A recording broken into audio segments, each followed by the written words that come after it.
පින්වත්නි මේ ප ဋ ාණ ධර්ම දේශනා විශාල සංඛ්‍යාවක් ජනගත කරලා තිබෙනවා මිනිස්සුන්ට කියලා දීලා තියෙනවා.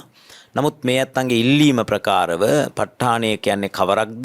ඒ වගේම ප ဋ ාණ දේශනාව අධ්‍යයනය කිරීමේ ලැබෙන ප්‍රතිලාභ මොනවාද? ආදී වශයෙන් මූලික හැඳින්වීමකුත් කරලා අපි ප්‍රත්‍ය සම්බන්ධයෙන් පැහැදිලි කිරීමක් සිදු කරගනිමු.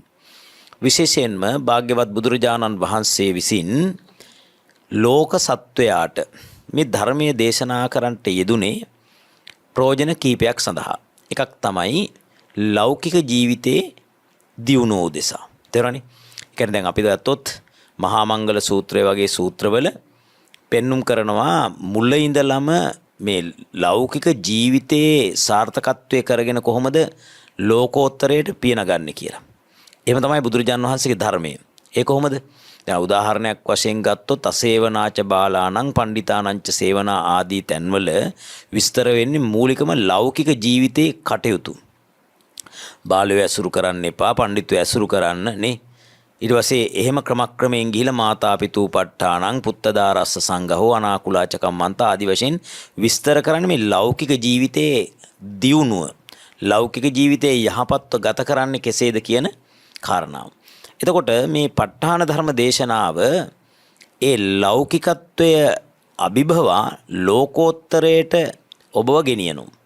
ලෝකෝත්තරය කියන්නේ මොකද්ද? මාර්ග ඵල නිවන. එතකොට ඒ මාර්ගඵල නිවනට යන්න උත්සාහ කරන, වීරය කරන, අපේක්ෂා කරන ඕනෑම කෙනෙකුට කරන්න අත්‍යවශ්‍ය වෙන දෙයක් තියෙනවා. ඒ මොකද්ද? නිවන් දැකීම සඳහා අත්‍යවශ්‍ය වන භාවනාවක් තිබෙනවා. ඒකට කියනවා විපස්සනා භාවනාව කියලා. මොකද්ද කියන්නේ? විපස්සනා භාවනාව කියලා කියනවා. පින්වත්නි මේ විපස්සනා භාවනාවට පදනම් වෙන්නේ නාම රූප ධර්ම. මොනවද? නාම රූප ධර්ම තමයි විපස්සනා භාවනාවට පාදක වෙන්නේ. ඒතර විපස්සනා භාවනාවේදී නැත්නම් විදර්ශනා භාවනාවේදී නාම රූප ධර්මයෝ බෙදලා වෙන් කරලා නාම රූප ධර්මයන් ඇතිවීමට හේතුත් බලන්න ඕන. හරිනේ? සටහනක් ලියා ගන්න.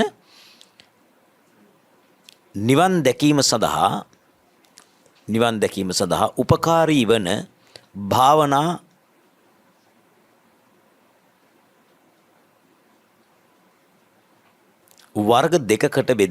වර්ග දෙකකට බෙදේ.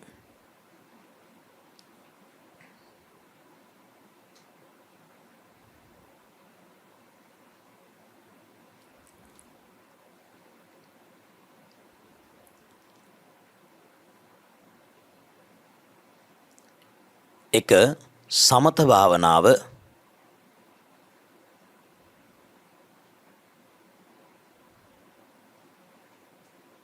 දෙක විපස්සනා භාවනාව,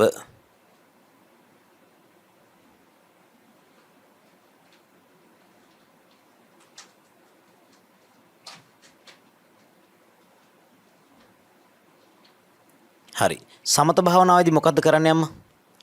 සමත භාවනාවේදී කරන්නේ කවර හෝ අරමුණක් අරගෙන ඒ අරමුණ දිහාම අවධානය යොමු කරගෙන ඉඳලා හිත ඒකට එකඟ කරගන්නවා. මොකද්ද කරන්නේ? සිත ඒකට එකඟ කරගන්නවා. සිතෙහි ඇතිවන ඒකාග්‍රතාවය මොකද්ද කියන්නේ? සතිය කියලා කියනවා. ඒ සතිය දියුණු වීමට කියන මොකක් කියලාද? සමාධිය කියලා කියනවා. මොකද්ද කියන්නේ? සමාධිය කියලා කියනවා. එහෙනම් දැන් අපිට තේරුම් ගන්න පුළුවන් මෙන්න මේ සමත භාවනාව කරනවා කියලා කියන්නේ එහෙ මෙහෙ දුවන සිත එක තැනකට එකඟ කරගන්නවා කියන්නේ. හරිනේ? දැන් අපේ සිත විවිධ තැන්වලට අරමුණු ගන්න පනිනව නේද? ඇහෙන් රූප ගන්න, කනෙන් ශබ්දය ගන්න, නාසයෙන් ගන්ධයන් වලට, දිවෙන් රසයන්ට, ඊළඟට සිතින් එහෙම නැත්නම් මනසින්, මන කියන ආයතනයෙන් අපි පයින්න කොහෙද? අතීත ආරම්මන කෙරෙහි, ඒ වගේම අනාගත ආරම්මන කෙරෙහි පයින්න. ඒ කියන්නේ අතීතයේ වෙච්ච දේවල් සිතා ඉන්න, අනාගතයේ ප්‍රාර්ථනා කරන ගතියක් මේ සිතේ තිබෙනවා. එhmenan මෙන්න මේ කියනා වූ අරමුණු ద్వාර වලින්, ඒ කියන්නේ චක්කුද්්වාරයෙන්, සෝතද්්වාරයෙන් ආදී ద్వාර වලින් නිරන්තරයෙන්ම සිත විවිධ අරමුණු ගන්න පනිනවා. ඒ අරමුණු වලට පනිනකොට සිත විසිරෙනෝනේ. විසිරෙන සිත එක තැනක තියා ගැනීම තමයි මොන භාවනාවේදී කරන්නේ? සමත භාවනාවේදී කරන්නේ. ලියන්න එහෙනම් සමත භාවනාව කියලා මෙන්න මාතෘකාවක් අරගෙන ලියන්න. සමත භාවනාවේදී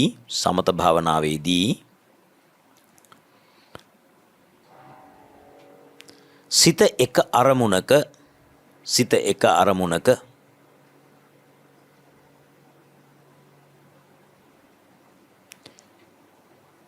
වැඩි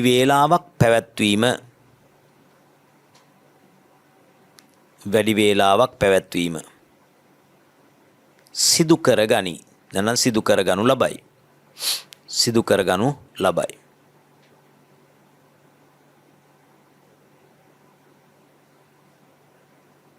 ඊළඟ කරුණ විපස්සනා භාවනාවේදී නැත්නම් විදර්ශනා භාවනාවේදී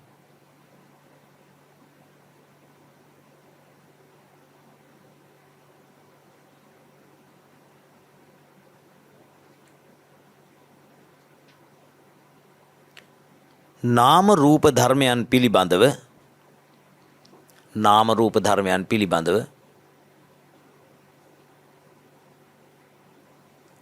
මනාකොට පරීක්ෂා කර බලමින්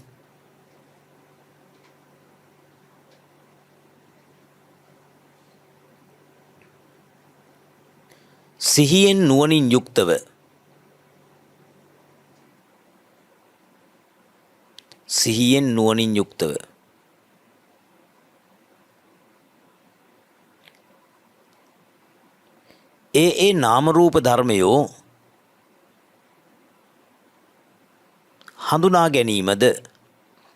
ඒ නාම රූප ධර්මයෝ හඳුනා ගැනීමද ඒවා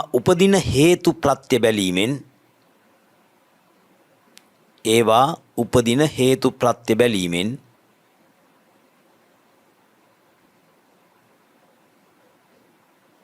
අනිත්‍ය දුක්ඛ අනාත්ම යන ත්‍රිලක්ෂණය හඳුනා ගැනීමද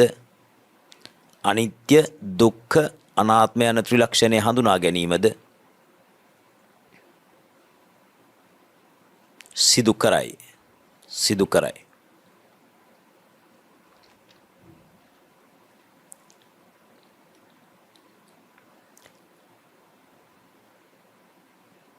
හොඳයි. දැන් අම්මලා කියන්න බලන්න මේ ශාසනයේ එතකොට භාවනාව ආකාර කීයක් තියෙනවද? භාවනාව ආකාර දෙකයි. මොනවද ආකාර දෙක? සමත භාවනාවයි විපස්සනා භාවනාවයි. මේ දෙකෙන් අහගන්න. අන්‍ය ශාසනවලත් සමත භාවනාව තිබෙනවා. තේරුණානේ? දැන් ඔය නිගණ්ඨනාත පුත්තලා පවා සමත භාවනාව කරනවා. ෂට් ශාස්ත්‍රුන් වහන්සේලා පවා සමත භාවනාව කරනවා. නමුත් සමත භාවනාව උපරිමයක නෙවෙයි. නිවනට ඒකෙන් යන්න බෑ. නේද? ආලාර කාලාම උද්දකරාම පුත්ත වගේ ශාස්ත්‍රුන් වහන්සේලා ළඟ බුදුරජාණන් වහන්සේ බෝසතුන් වහන්සේ කාලේ ගිහිල්ලා ඒවා සමත භාවනාව විතරක් කරන ස්ථාන බව හඳුනාගෙන ඒ ස්ථාන වලින් ගත හැකි උපරිම දේ අරගෙන බැලුවා එතනින් සසර දුක කෙලවර වෙන්නේ නැහැ කියලා. ඊට පස්සේ තමයි බෝසතාණන් වහන්සේ තනිවම මේ අධ්‍යයනයේ යෙදෙන්නේ. තේරුණානේ? තනිවම ඒ සම්මර්ෂණය කරන්නේ. ඒ සම්මර්ෂණය කරනකොට උන්වහන්සේට විපස්සනාව කියන කාරණාව මුණ ගැහෙනවා. මොකද්ද විපස්සනාව කියන්නේ? විශේෂයෙන් දකින්න. මොනවද විශේෂයෙන් දකින්න? දැන් අපිට මේ කය දිහා බැලුවාම මේ කය පිළිබඳව හොඳට නුවණින් බලනකොට අපිට පේන්නේ මේ කය කියලා එකක් මෙතන නැහැ. මේ කය හැදිලා තියෙන්නේ මොනවෙන්ද? කනබොන ආහාරයෙන් වැනි ප්‍රත්‍ය වලින්. කනබොන ආහාරයෙන් තමයි මේ කය නිර්මාණය වෙලා තියෙන්නේ. තේරුණානේ? එතකොට මේ කය ඇතුලේ සිත් ටිකක් හටගන්නා වූ සෑම සිතක්ම නාම ධර්මයක්ම ආරම්මන ආදී ප්‍රත්‍ය වලින් තමයි සෑදී තිබෙන්නේ කියලා අවබෝධ කරගන්නකොට මේ නාම රූප ධර්මයෝ තිබෙන තැනක මම සත්වයේක් පුද්ගලයෙක් ලෙස අල්ලාගෙන තිබෙනවා කියලා හරිද? වරදවාගෙන තියනවා කියලා හඳුනා ගැනීමක් සිද්ධ කරනවා. අන්න ඒකට කියනවා විපස්සනාව නැත්නම් විදර්ශනාව කියලා. හරිනේ? දැන් අපි මෙතෙන්දි කතා කරන්නේ විදර්ශනා භාවනාව ගැන තමයි ප්‍රමුඛව කතා කරන්නේ. මොකක් ගැනද? විදර්ශනා භාවනාව ගැන තමයි ප්‍රමුඛව කතා කරන්නේ. ඇයි සත්වයාට නිවන් දකින්න නම් සමත භාවනාවට වඩා විපස්සනා භාවනාව තමයි උවමනා වෙන්නේ. දැන් මේ නාම රූප ධර්ම අධ්‍යයනය කරනකොට අපි මේකේ ප්‍රධාන කොටස් දෙකක් නාම රූප කියලා ගත්තට ඒ නාම රූප වල දැන් රූප කියලා ගත්තොත් තමයි රූප 28ක් තියෙනවා. රූප කීයක් තියෙනවද? රූප 28ක් තියෙනවා. ඊට පස්සේ නාම ධර්ම ගත්තොත් වේදනා සංඥා සංකාර කියන චෛතසික ටිකයි චෛතසික 52ක් තියෙනවා ඇත්තටම. මේ වේදනා සංඥා සංකාර කියන ස්කන්ධ තුන ඇතුලේ චෛතසික 52ක් තියෙනවා. විඥාන කියලා ගත්තාම සිත් 89ක් තියෙනවා. මෙන්න මේ ධර්ම ටික ඉස්සෙල්ලා පාඩම් කරගන්න ඕන. එහෙම පාඩම් කරගන්න බැරි කෙනාට පාඩම් කරගත්තේ නැති කෙනාට විදර්ශනා කරනවා කියන කාරණාව සිද්ධ වෙන්නේ නැහැ. හරි. දැන් අපි ධර්මදේශනා පවත්වලා තිබෙන කාලයක් තිස්සේ නමුත් බොහෝ විහාරස්ථාන වලට ගියාම බොහෝ ධර්මදේශනා වලට වැඩම කළාම අවුරුදු ගණන් දැන් අවුරුදු 60 70 ගත කරපු උපාසකම්මලා අවුරුදු 20 30 සිල් ගත්ත උපාසකම්මලා හැබැයි පංච උපාදානස්කන්ධයේ තියෙන ඒ ස්කන්ධ පහ දන්නේ නැහැ. ස්කන්ධ පහේ නම් ටික දන්නේ නැහැ. වැඩි ඕනේ ස්කන්ධ පහේ නම් ටික දන්නේ. අනිත් එක තමයි ස්කන්ධ පහේ නම් ටික දැනගත්තත් සිත් ටික දන්නේ, චෛතසික ටික දන්නේ, රූප ටික දන්නේ. ඒවා පාඩම් නැහැ. හරිද? දැන් මෙතනින් අයගෙන් අහුවොත් එහෙම සිත් 89 පාඩම් කට්ටිය අතුස්සන්න බලන්න. සිත් 89 පාඩම් අය. කවුරුත්ම නැහැනේ. තේරුණානේ? සිත් 89 පාඩම් එක්කෙනෙක් කරන්නේ නැහැ. ඒතකොට මොකද වෙලා තියෙන්නේ? අපි අවංකවම කතා කළොත් අපි නිවන් දකින්න ඕනේ කියලා කිව්වට නේ නිවන් දකින්න ඕනේ කියලා සුදු ඇඳට නිවන් දකින්න ඕනේ කියලා පන්සල් ගියාට අනුරාධපුරේ ගියාට නේද කොච්චර අපි ඒ පිළිබඳ අපේක්ෂාවක් තිබ්බත් කරගත යුතු විදියට කරගත්තේ නැත්නම් මොකද වෙන්නේ ඈ දැන් අපි හිතමු අපි පොල් ගහක් ළඟට ගිහිල්ලා පොල් ලැබේවා කියලා ප්‍රාර්ථනා කළ පමණින් පොල් ලැබෙනවද ලැබෙන්නේ නැහැ මොකද කරන්නේ අමුඩයක් ගහගෙන නේ පාවලල්ලක් දාගෙන බඩ ගාලා ගහේ නැගලා ගෙඩි කරකවලා බිමට කඩලා බිමට දාලා නේ ලෙලි ගහලා බිඳලා පොල් ගාලා ඒ ටික කරගන්න එපා. එහෙම නැතුව අපිට පොල් ලැබෙන්නේ නැහැ. ඒ වගේ මේ ප්‍රාර්ථනා කළ පමණින් සියල්ල සිද්ධ වෙන්නේ නැහැ. එහෙනම් මොකද්ද කරන්නේ? ඒ සඳහා අවශ්‍ය ක්‍රියාවලිය කරගන්නට ඕන. සිත් ටික පාඩම් කරගන්න එක, චෛසික ටික පාඩම් කරගන්න එක, රූප ටික පාඩම් කරගන්න එක නොකොලොත් එයාට නාම රූප ධර්ම ගැන අධ්‍යයනයක් නෑ යාට. අධ්‍යයනයේ නැති කෙනාට ඒ නාම රූප ධර්මයන් විසදව බලනවා කියන කාරණාව කිසි ලෙසකවත් සිද්ධ වෙන්නේ නැහැ. ඇත්තටම අපිත් පැවිදි වෙන්නට කලින් අපි හිතාගෙන හිටියේ මේ නිවන් දකින්න මේව ඕනේ නැහැ. හරිද?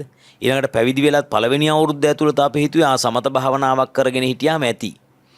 නේ භාවනා කරනවා කියලා හිතාගෙන හිටියේ සමත භාවනා. නමුත් විපස්සනා භාවනාවක් පිළිබඳ නුවණක් අපිට තිබුණේ නැහැ. හොඳ වෙලාවට නිවැරදි ගුරු ඇසුරක් ලැබුණු නිසා ඊට පස්සේ ඒක උපකාරයෙන් අපිට ඔය ධර්ම ඥානය ටික ටික දියුණු වෙන්න පටන් ගන්න. ඔන්න ඔය අභිධර්මයේ ඉගෙන ගැනීමත් එක්ක. හරි. හොඳයි. අපි දැන් මෙන්න මේ රූප ධර්ම නාම ධර්ම පිළිබඳව ප ဋ ාණ දේශනාවෙන් ගන්න ප්‍රයෝජනෙ මොකද්ද කියලා අපි බලන්න ඕන. විශේෂයෙන්ම රූප ධර්ම නිකන් ඉගෙන ගත්තට මදි ඒ රූප ධර්ම ටික උපදින්න ප්‍රත්‍ය ටික බලන්න ඕන. එතකොට තමයි තේරෙන්නේ මේ රූප උපදින්නේ අසවල් ප්‍රත්‍යයෙන් ඒවා මමය මාගේය කියලා සලකන්නට පුළුවන් කමක් නැත කියලා අවබෝධයටපත් වෙන්නේ ඒ නිසා. හොඳයි. අපි ලියාගමු මෙහෙම සටහනක්. නාම රූප ධර්මයන් පිළිබඳව ලියාගන්න. නාම රූප ධර්මයන් පිළිබඳව අධ්‍යයනය කිරීමේදී නාම රූප ධර්මයන් පිළිබඳව අධ්‍යයනය කිරීමේදී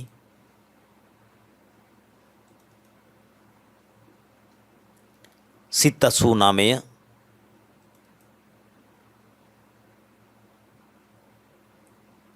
චෛතසික 52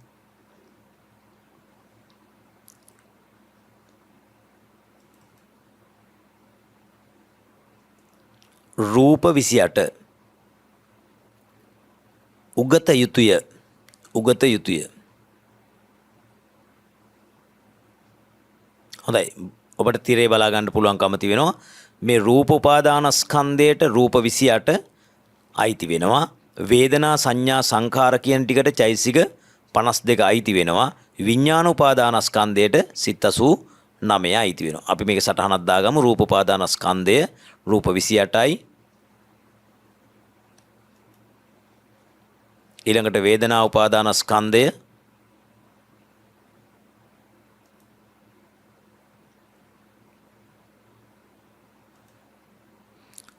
හරනේ රූප උපාදානස්කන්ධේ රූප 28යි වේදනා සංඥා සංකාර කියන උපාදානස්කන්ධ ටික දාලි වල සංගල වරහණක් දාලා ලියා ගන්න. චෛතසික 52යි. විඥාන උපාදානස්කන්ධය කියලා ලියලා සිත් 89යි.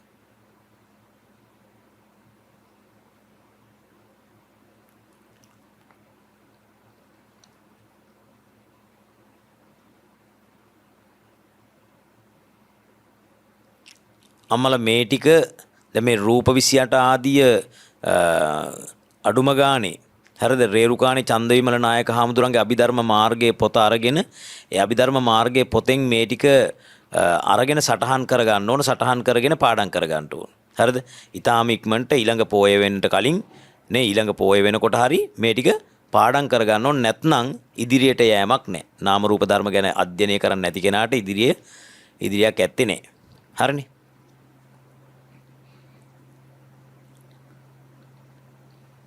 හොඳයි. දැන් එතකොට ඊළඟට ලියා ගන්න ඉහත එක් උපාදානස්කන්ධයන්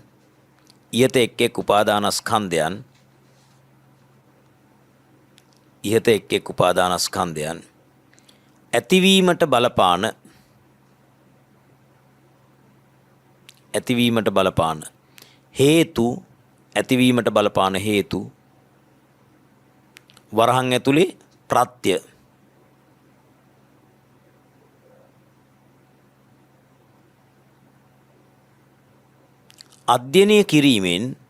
ප්‍රත්‍ය අධ්‍යයනය කිරීමෙන්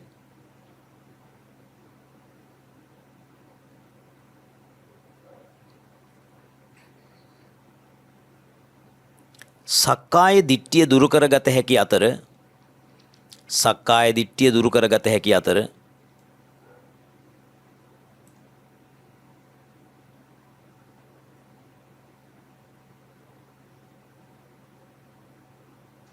එමගින්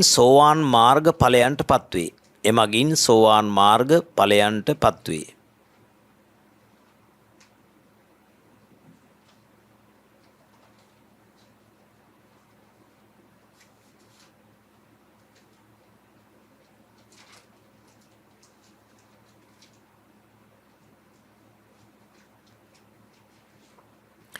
මොකද්ද සක්කාය දිට්ඨිය කියන්නේ? සක්කාය දිට්ඨිය කියන්නේ මොකද්ද? පංච උපාදානස්කන්ධය කෙරෙහි මමය, මාගේ ආත්මයය, සත්වයේක පුද්ගලයේක කියලා රැවටීම නැත්නම් වරදවා දැකීමට කියනවා මොකක් කියලාද? සක්කාය දිට්ඨිය කියලා ලියා ගන්න. පංච උපාදානස්කන්ධය කෙරෙහි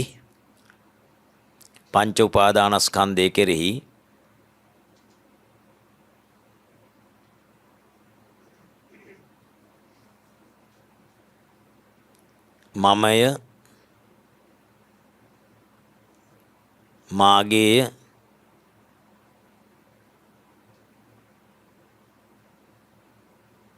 මාගේ ආත්මයය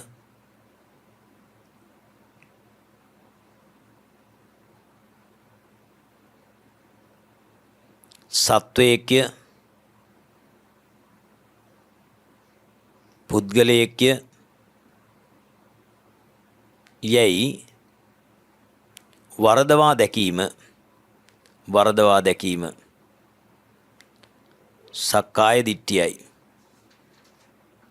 වරදවා දැකීම සක්කාය දිට්ඨියයි. දැන් මේ සක්කාය දිට්ඨිය ගෙවා ගන්න තමයි හේතුඵල න්‍යාය බලන්න ඕන. මොකද්ද?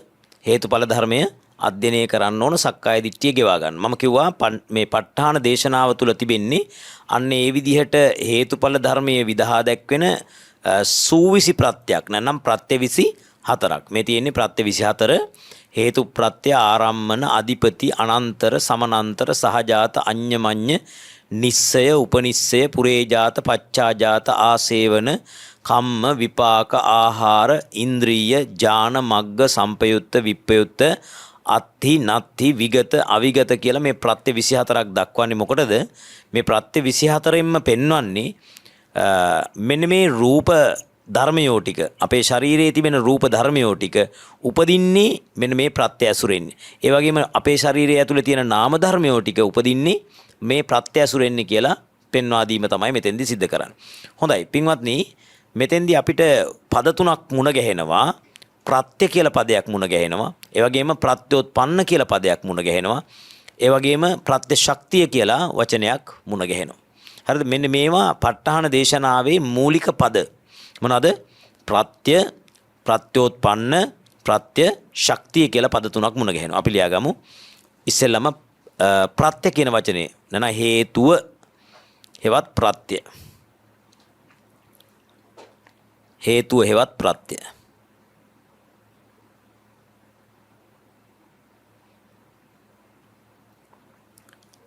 එයට සටහනක් ලියා ගන්න. නූපන් දෙයක ඉපදීමට හෝ ප්‍රත්‍ය කියන්නේ මොකද්ද? නූපන් දෙයක ඉපදීමට හෝ උපන් දෙයක පැවැත්මට උපකාරී වන ධර්ම ප්‍රත්‍ය නම් වේ. උපකාරී වන ධර්ම ප්‍රත්‍ය නම් වේ. ඊළඟ පදේ අම්මා වැදගත් වෙනවා.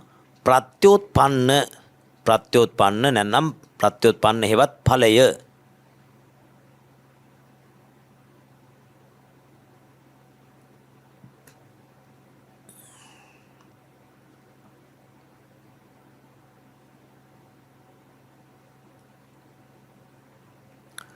හරිද? ඒක ලියා ගන්න. ප්‍රත්‍ය නිසා උපදින හෝ පවතින ධර්ම, ප්‍රත්‍ය නිසා උපදින හෝ පවතින ධර්ම ප්‍රත්‍යෝත්පන්න නම් වේ. ප්‍රත්‍යෝත්පන්න නම් වේ.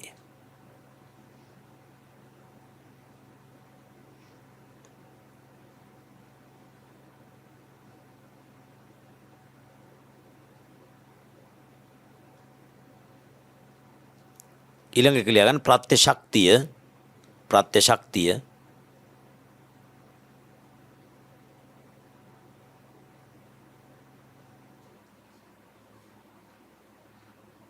ලියා ගන්න. ප්‍රත්‍යෝත්පන්නයක ඉපදීමට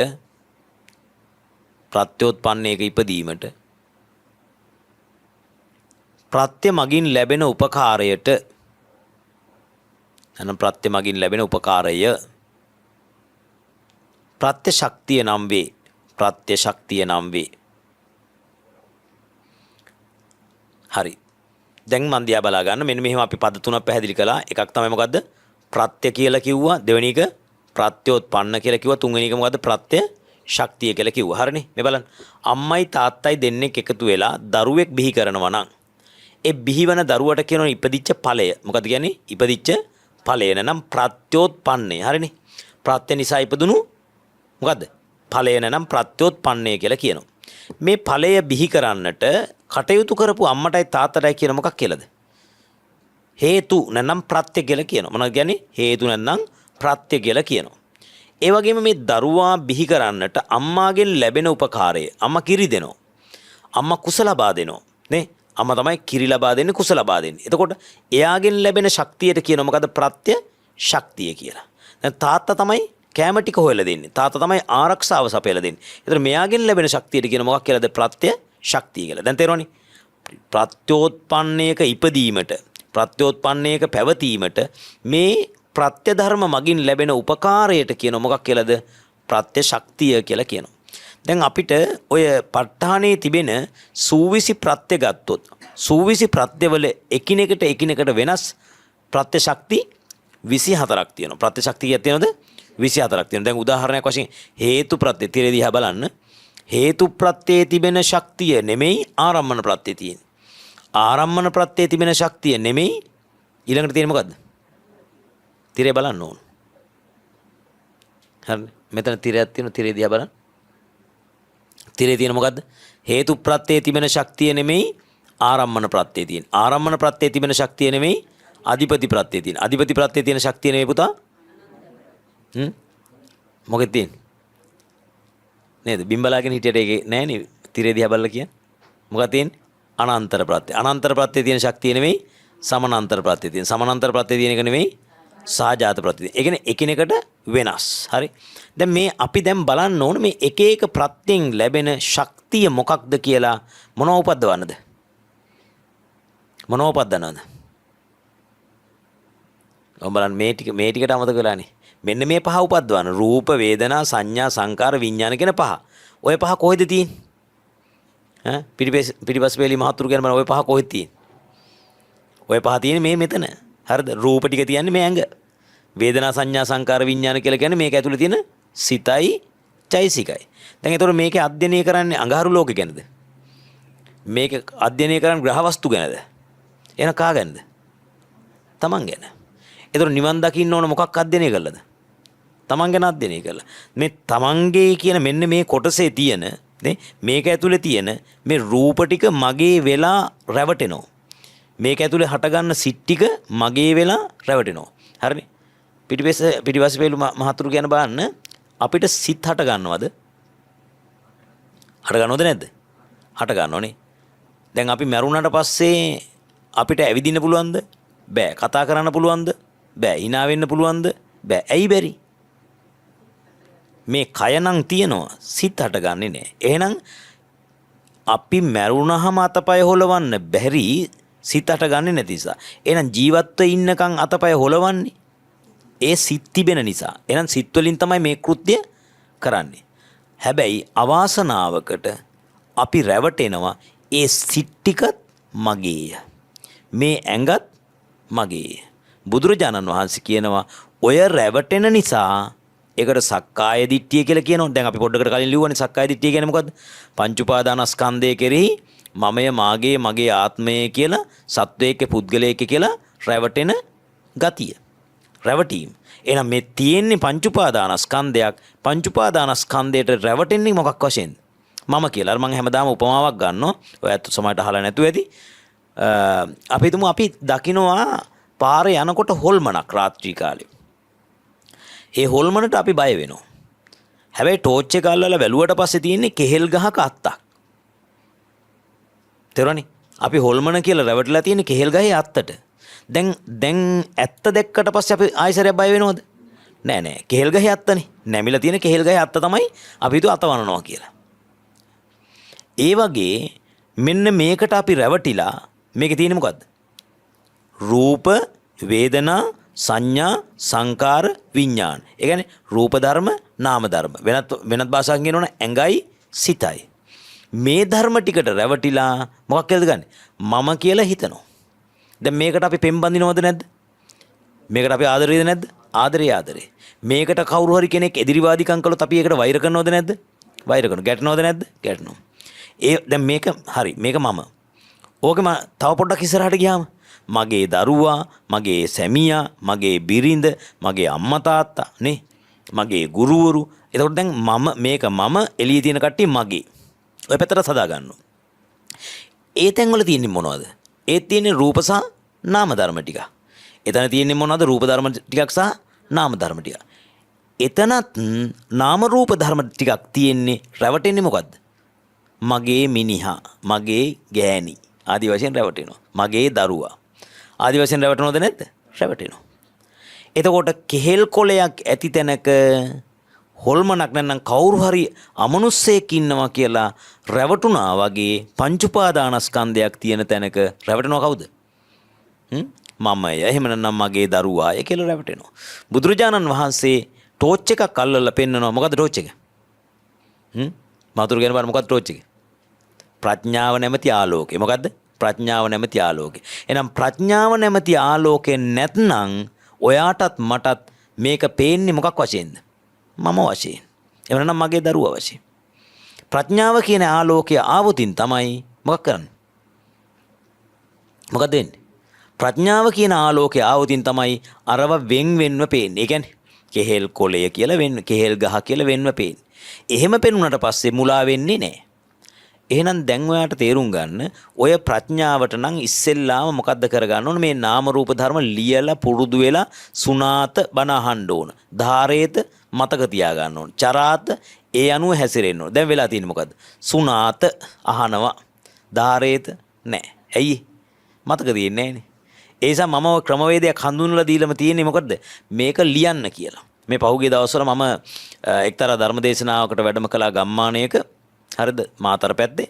ඒ පන්සලේ හාමුදුරුවෝ අවසානයේදී මට කිව්වේ අපේ හාමුදුරුවනේ ඔබ වහන්සේ මේ ක්‍රමය හඳුන්වා දීම බොහොම වටිනවා.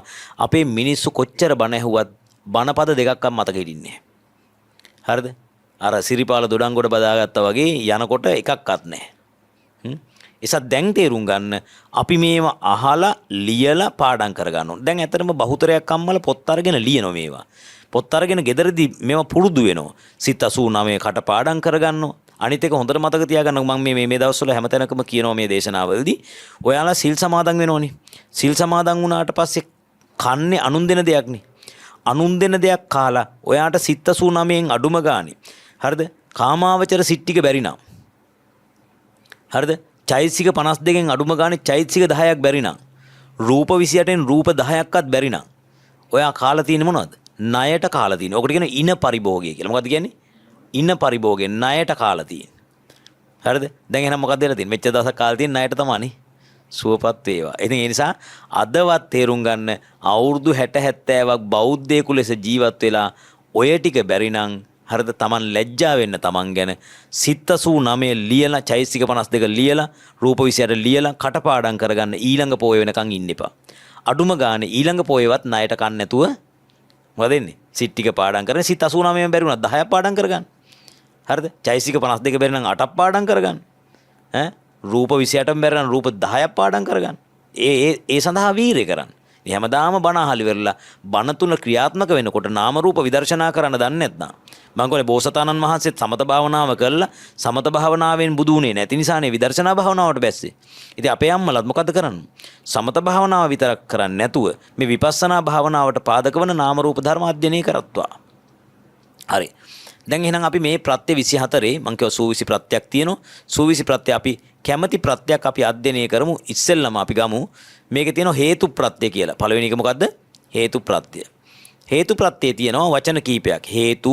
හේතු සම්පයුත්තකානං ධම්මානං තං සමුට්ඨානානං ච රූපානං හේතුපච්චේන පච්චයෝ. මේකේ පද කීපයක් තියෙනවා. අපි පද ටික වෙන වෙනම ලියාගමු. ඉස්සෙල්ලා ලියා ගන්න මාතෘකා හේතු ප්‍රත්‍ය කියලා. හේතු ප්‍රත්‍ය.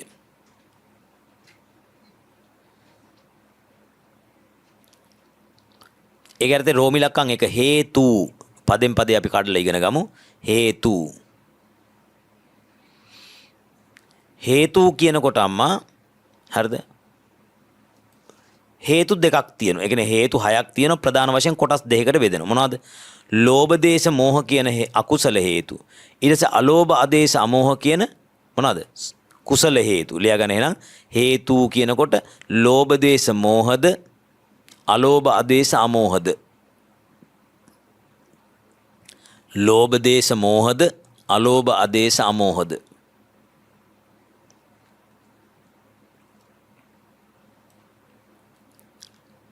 ඊට පස්සේ රෝමි ලක්කම් 2 හේතු සම්පයුත්ත කාණං ධම්මානං. හේතු සම්පයුත්ත කාණං ධම්මානං.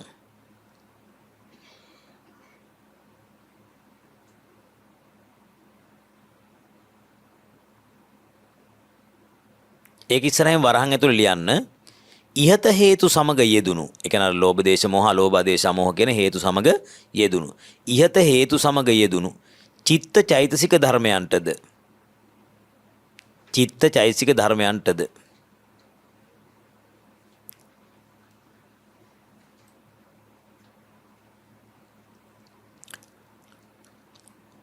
රෝමි ලක්කම් 3 තං සමුට්ඨානානංච රූපාණං. තං සමුට්ඨානානංච රූපාණං.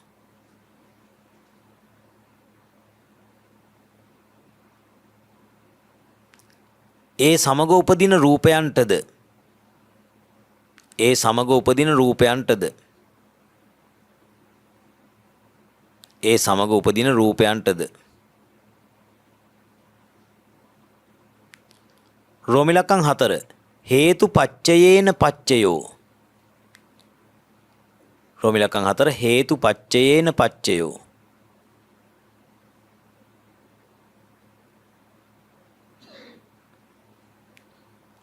වරහන් ඇතුළේ යන මූල භාවයෙන් උපකාර වන්නේය. මූල භාවයෙන් උපකාර වන්නේය.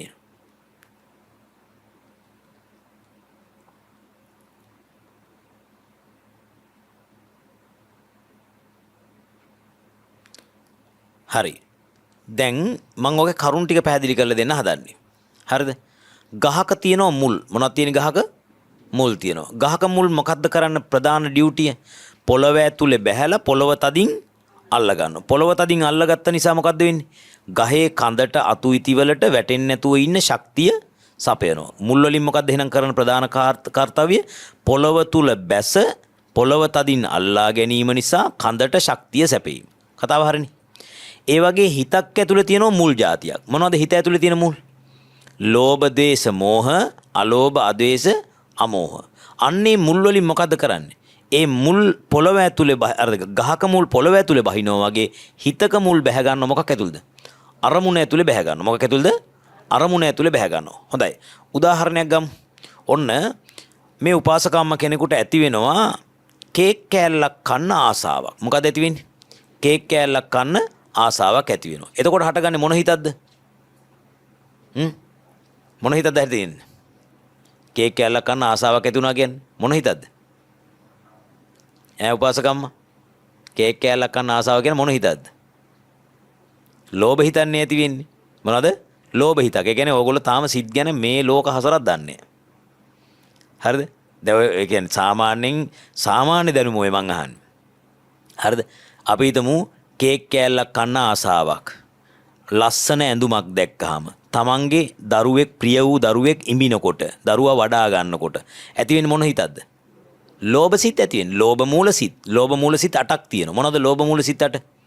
සෝමනස්ස සහගත, දිට්ඨිගත, සම්පයුත, අසංකාරික සිත, සසංකාරික සිත. සෝමනස්ස සහගත, දිට්ඨිගත, විප්පයුත, අසංකාරික සිත, සසංකාරික සිත. ඊළඟට උපේක්ඛා සහගත, දිට්ඨිගත, සම්පයුත, අසංකාරික සිත, සසංකාරික සිත.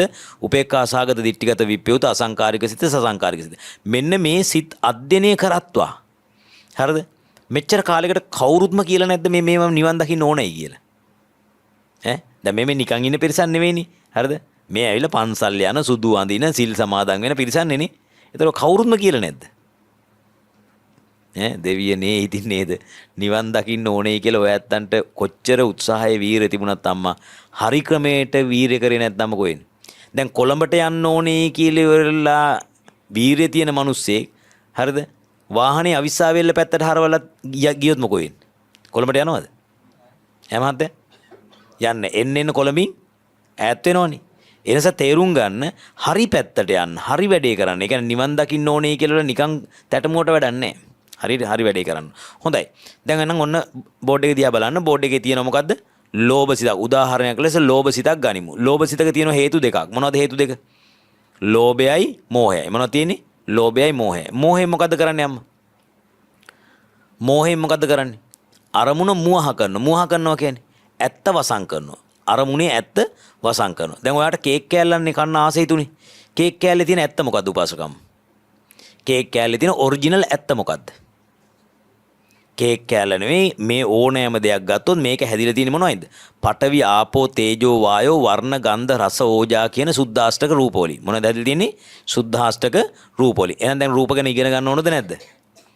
ඉගෙන ගන්න ඕන. දැන් ඔන්න පඨවි ආපෝ තේජෝ වායෝ වර්ණ ගන්ධ රස ඕජා කියන සුද්ධාෂ්ටක රූප කලාප මිටියක් තියෙන තැනක අපිට පෙන්වන මොකද්ද?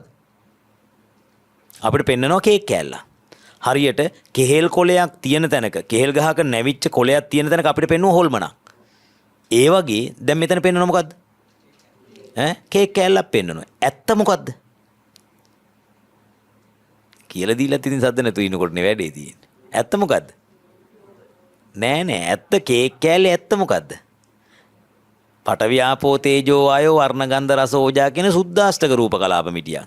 සුද්ධාෂ්ටක රූප කලාප මිටියක් තියෙන තැනක අපිට පෙන්වන්නේ කේක් කෑල්ලක්, සුවඳවත් කේක් කෑල්ලක්, රසවත් කේක් කෑල්ලක්, අයිසින් දාපු කේක් කෑල්ලක්, නේ චෙරි ගෙඩියක් ගහපු කේක් කෑල්ලක්, අහවල් බේකරිය හදපු කේක් කෑල්ලක්, වටින කේක් කෑල්ලක්. ඔහොමනේ අපිට පෙන්වන්නේ.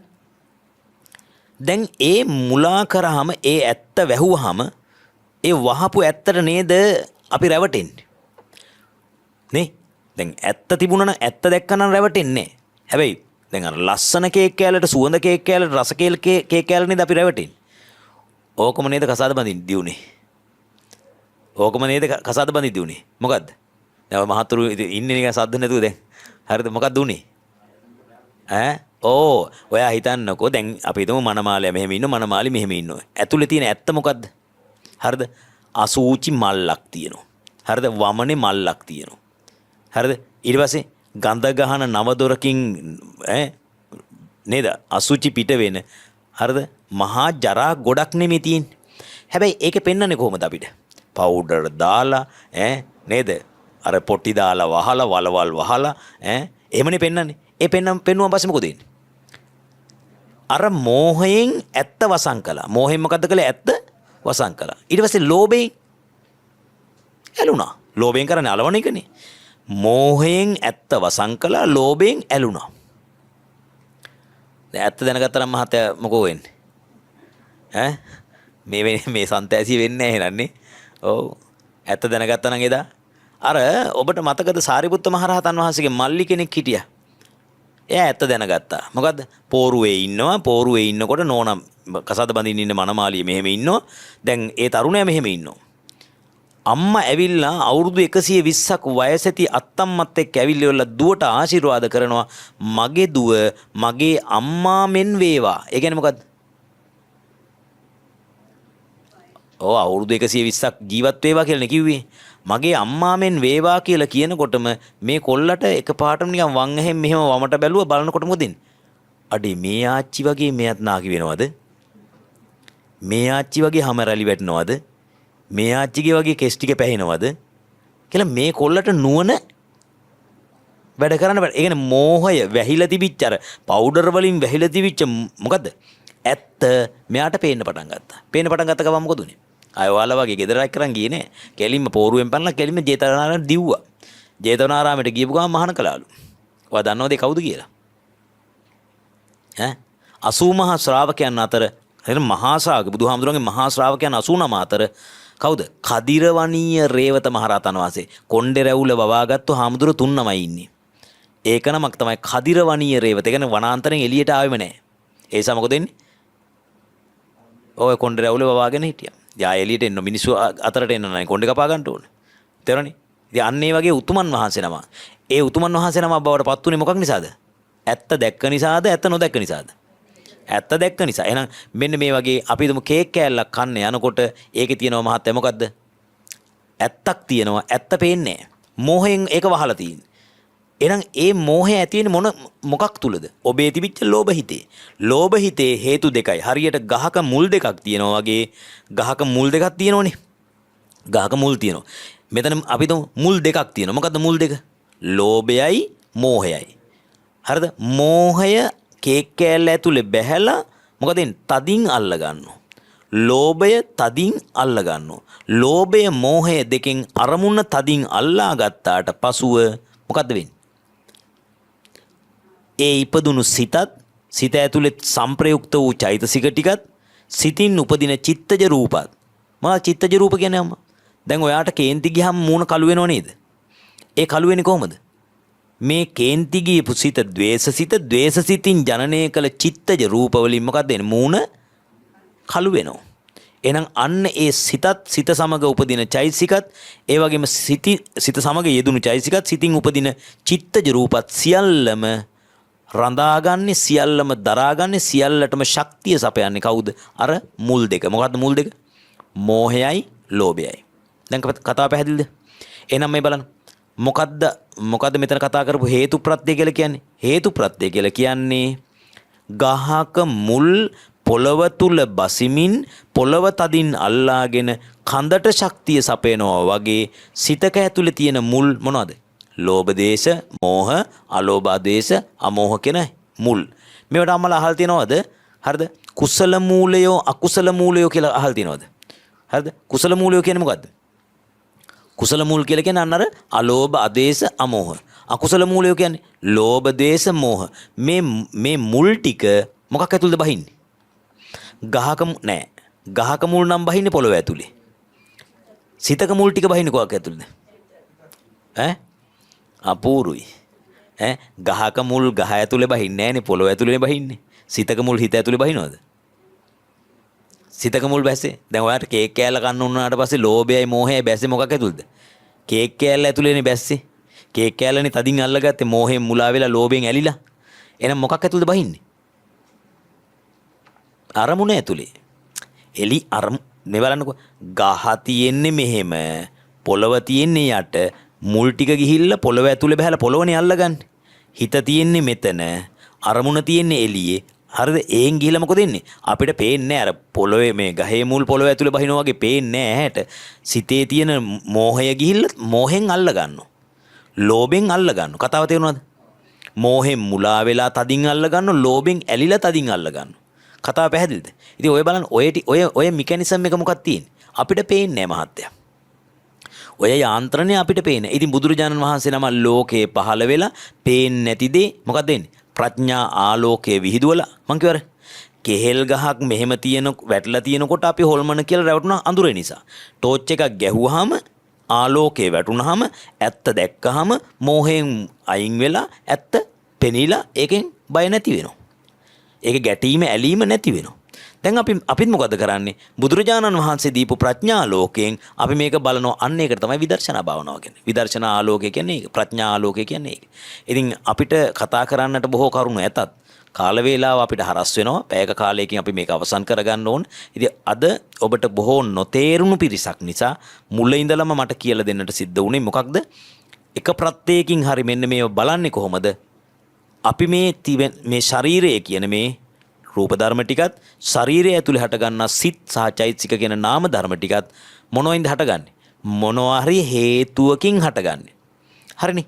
දැන් මේ සිත් ටික හටගන්නේ, සිත් ටික පවතින්නේ, මේ රූප ටික පවතින්නේ හේතු ප්‍රත්‍ය උපකාරයෙන්. තේරුණේ? ඒ හේතු උපදින්නේ කොතනද? සිත ඇතුලේ. සිත ඇතුලේ තියෙන හේතු වලින් ඒ හේතු ටික ගහක මුල් පොළවේ ඇතුලේ බහැලා පොළව තදින් අල්ලා ගන්නවා වගේ සිතක මුල් ටික අරමුණ ඇතුලේ බහැලා අරමුණ තදින් අල්ලා ගැනීම නිසා උපකාර කරන කාටද? ඒ උපදින සිතටත්, එහි තිබෙන චෛතසිකයන්ටත්, ඒ වගේම චිත්තජ රූපයන්ටත්. ඒ කියන්නේ මතක තියාගන්න මේ නාම රූප සියල්ලම පවත්වා ගන්නේ අර හේතු වල උපකාරේ.